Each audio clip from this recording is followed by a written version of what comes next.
مساء الخيرات والرزق الوفير، مرحبا بكم الناس الكل، نهار جديد وفيديو جديد معايا. وكي العادة والعوايد دخلت بكم الكوجينة، عندي طرف معون قلت خليني نرتاح عليه وبعد ندخل في الوصفة متاعي باش نطيب معاكم حاجتين بنين على الاخر. ان شاء الله يا ربي تتفرجوا تتفرجوا على الفيديو للاخر.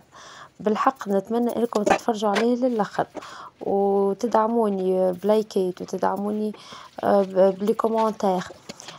بالحق انا والله محتاجة لكم على الاخر فوق ما تتوقعوا زيادة.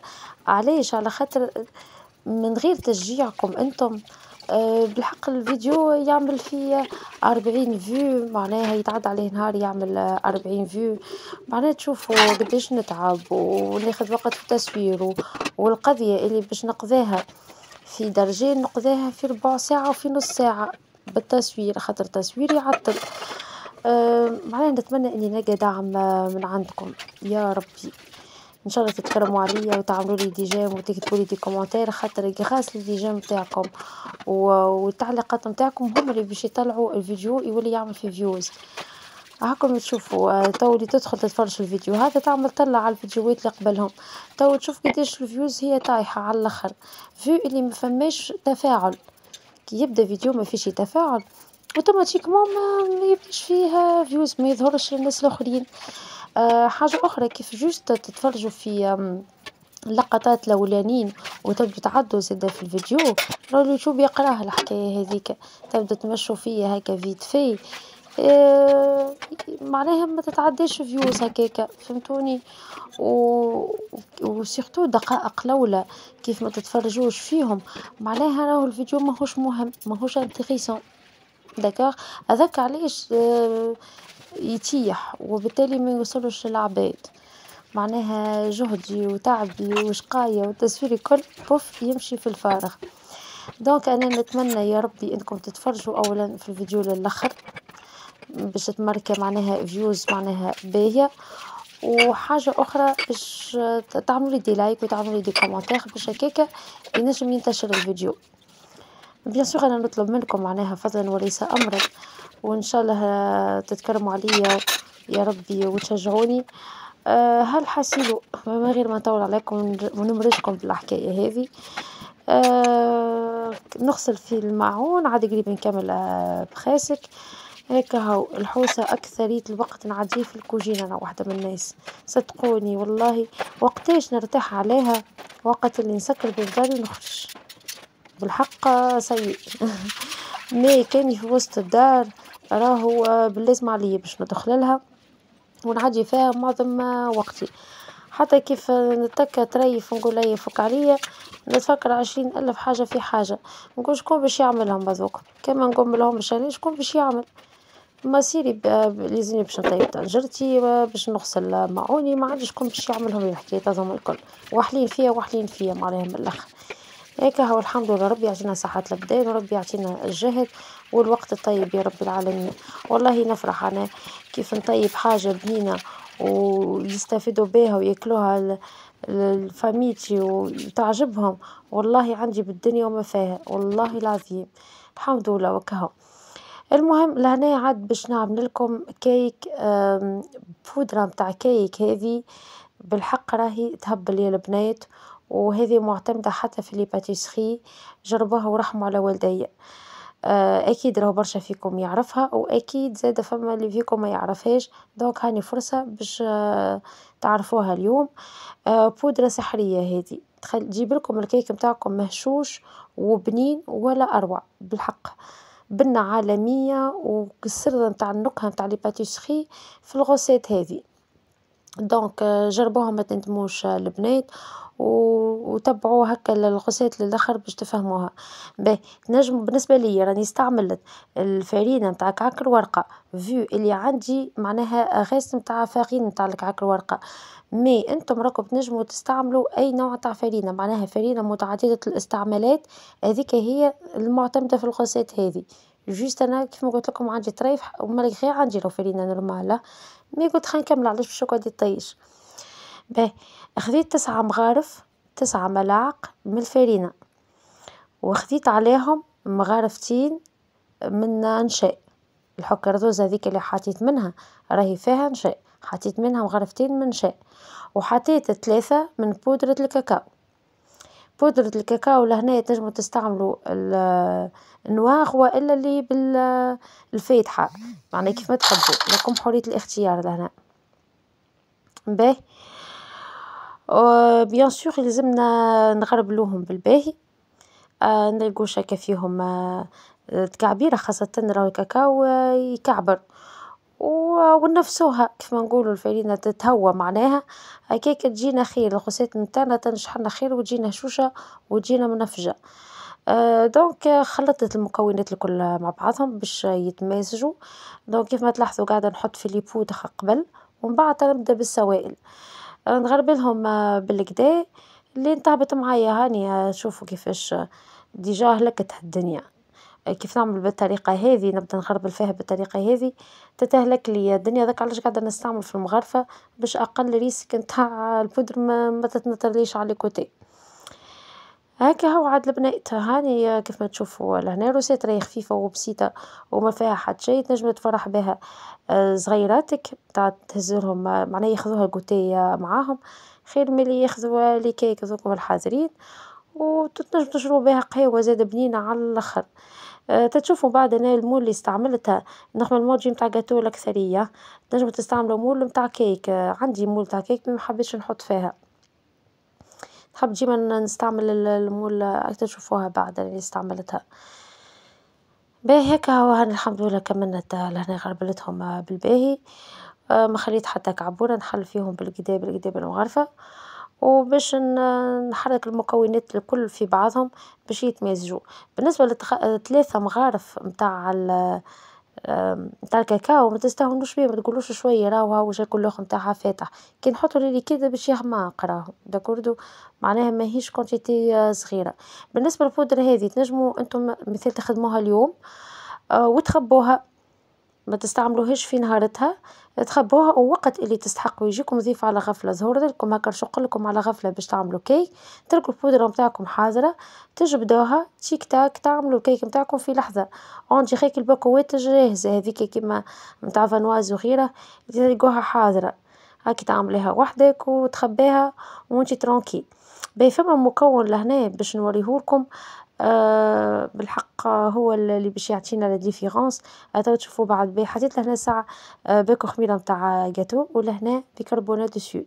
عمركم شي سمعتوا كيك فيه بيكربونات دو سود؟ اوي هذيا سر من اسرار الكيكات، باش نحطهم مغرفة ممسوحة، راه مغرفة صغيرة متاع قهوة ممسوحة من البيكربونات دو سود، نغربلوها كالعادة والعوايد. باهي قلت لكم البودرة هذه تنجموا تعملوها دافونس وتخبوها وتجبدوها وقت اللي تستحقوها. رشة ملح هذيك.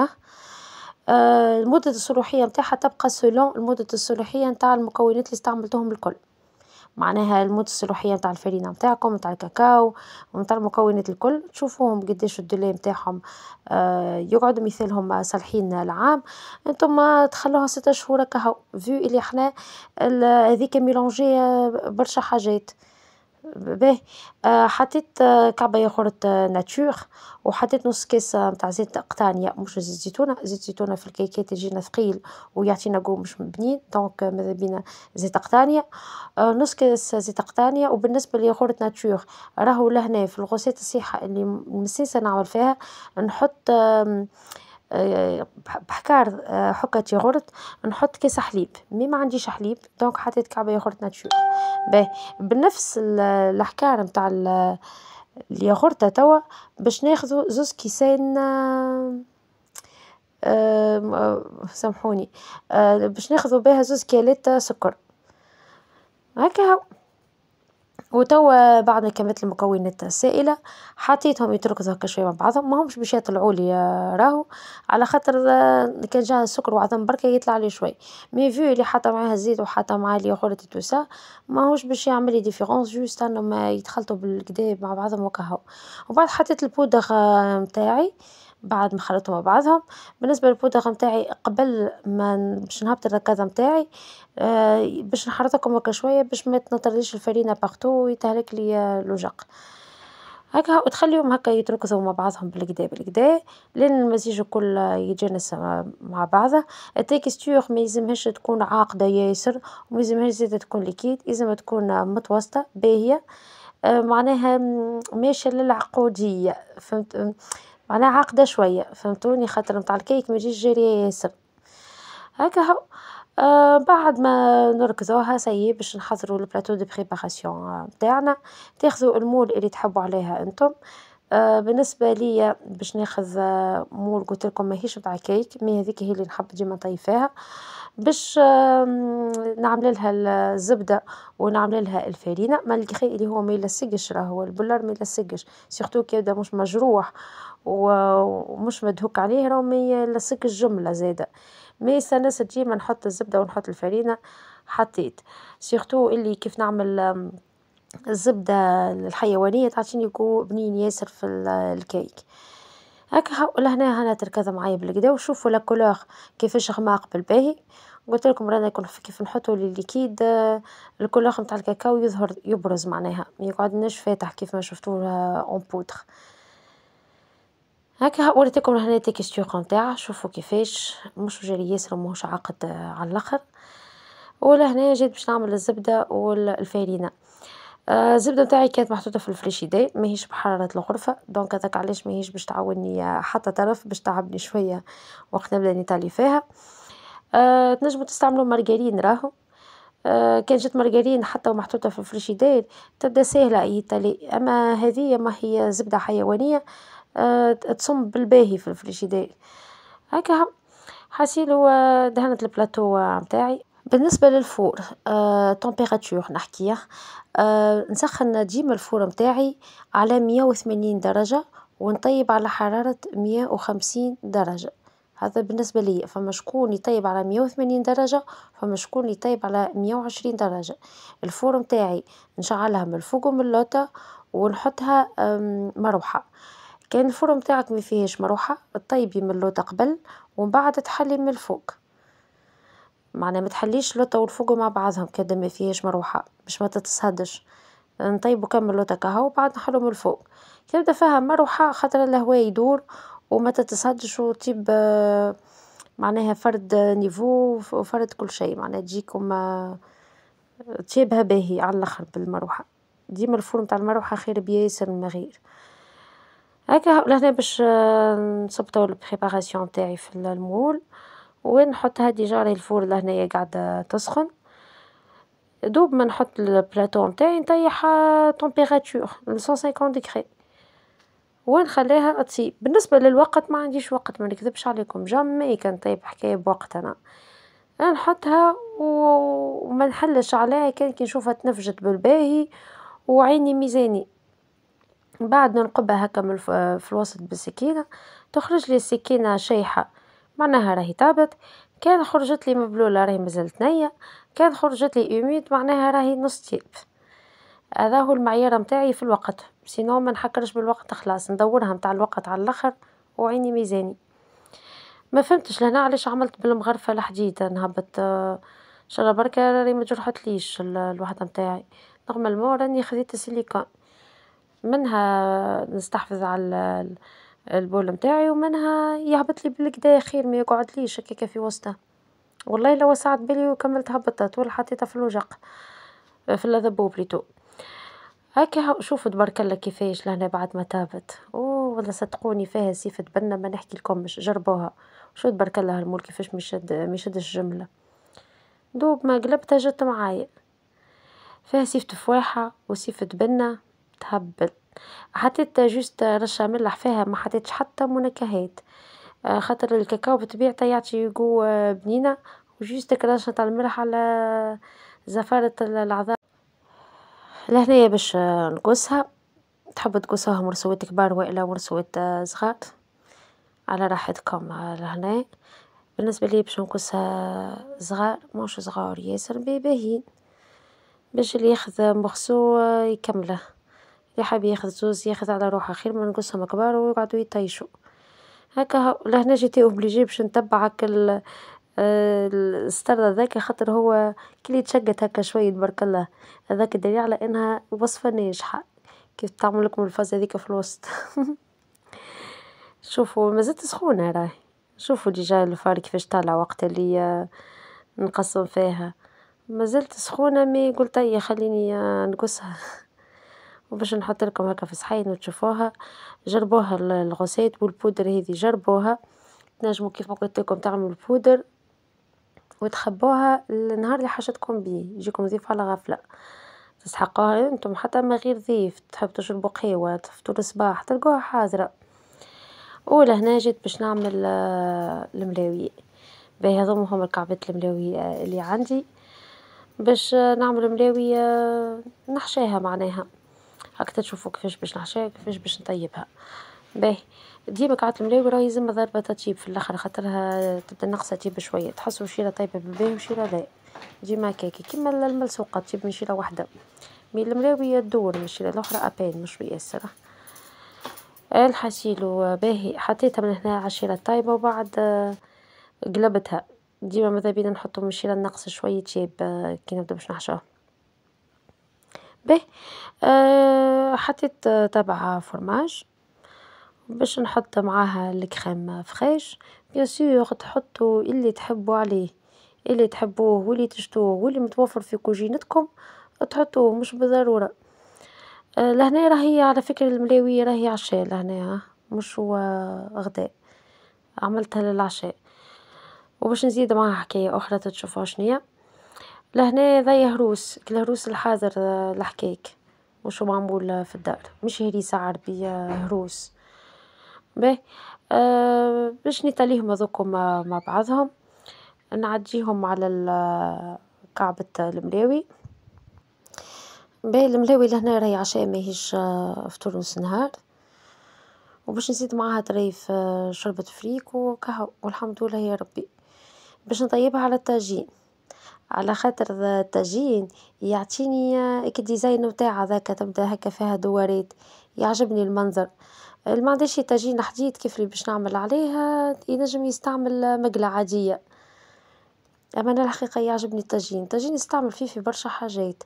ريتو الطاجين الحديد ما هو في يبدا مدور هكا نطيب عليه الخبز، وكيف نقلبوه من الفاس الاخر يبدا ليس، الفاس هذاك نطيب عليه في البيتزا، تجيكم بيتزا عالطاجين صدقوني بنة ولا أروع وفي لحظة تجيب، خير ملي تحطوها في الفور وتشد لكم وقت وهرجة.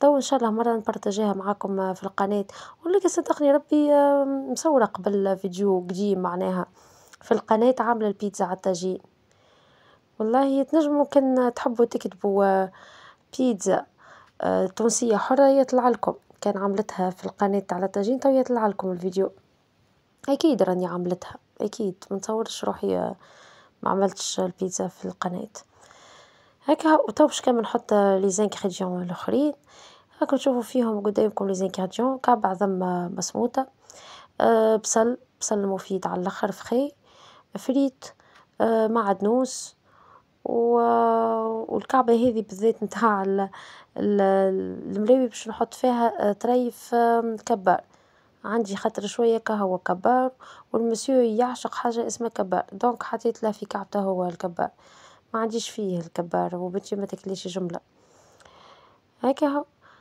هاني حاجة خفيفة حاجة سجادي والحمد لله على كل حال. باهي هنا باش نحطو الفريت، وصدقوني كعبة الملاوي هذه ما تحقروهاش والله تشبع وتقنع تقنع. بالباهي حطيت لهنا مايونيز، وباش نزيد نحط كعبة كويكة، الكويكة ما قليتهاش جوست حطيتها في المقلة شايحة هكاكا، وبعد قسيتها سيور وحطيتها. هاهو الكبار اللي قلت لكم عليه باش نحط عندي طريف هكا هو، ومن بعد باش نلفها كيف ما يلفوا فيها كيف ما نشروها بالضبط ونطيبوها على الطاجين، وتو تشوفوا كل المنظر اللي باش يعطيهولنا الطاجين بعد منظر مزيان على الاخر هكا هو. كملت باهي صورت معاكم كعبة واحدة مي والكعبات الاخرين معناه كملتهم من غير تسويق خاطر نفس لي زانغريديون دونك زايد باش نقعد نصور معاكم في 3 كعبات وكمل نحشي الكعبات الآخرين ونرجع لكم.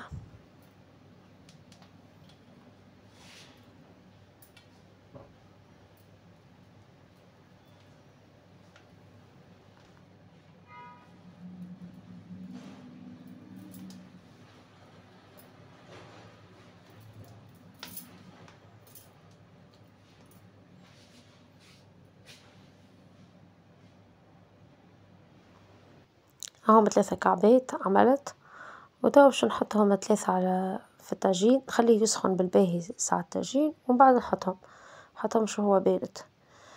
وهذي كعبة الملاوي متاعي بعد ما حضرت. توا شفتوا كسيور متاع الطاجين، المنظر هذاك يعجبني على الآخر. قصيتها لهنا باش نوريه لكم من الداخل كيفاش مازالت سخونة.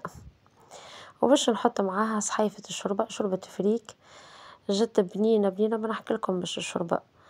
تو إن شاء الله نهار آخر نصورها معاكم. ريتو برشا حاجات ما نحبش نصورهم، ما نحبش نثقل عليكم في الفرجة في الفيديو، ما نحبش نكون مملة وما نحبش يجي طويل برشا وبرشا حاجات نقصهم. تو شوربة معناها ما نشوفش فيها حاجة مهمة ياسر باش نقعد نصور فيها، هذاك علاش معناها نقص فما حاجات ما نصورهمش. هيك كان نقعد نصور بالتدقيق الممل وما نسرعش في الفيديوهات باش يجي طويل برشا. دونك لو ماكس راني قاعدة نسرع وننقص وكهو. وشوفوا ما بين البلاتو نودكم ولا نشهيكم، صدقوني بنان على الآخر.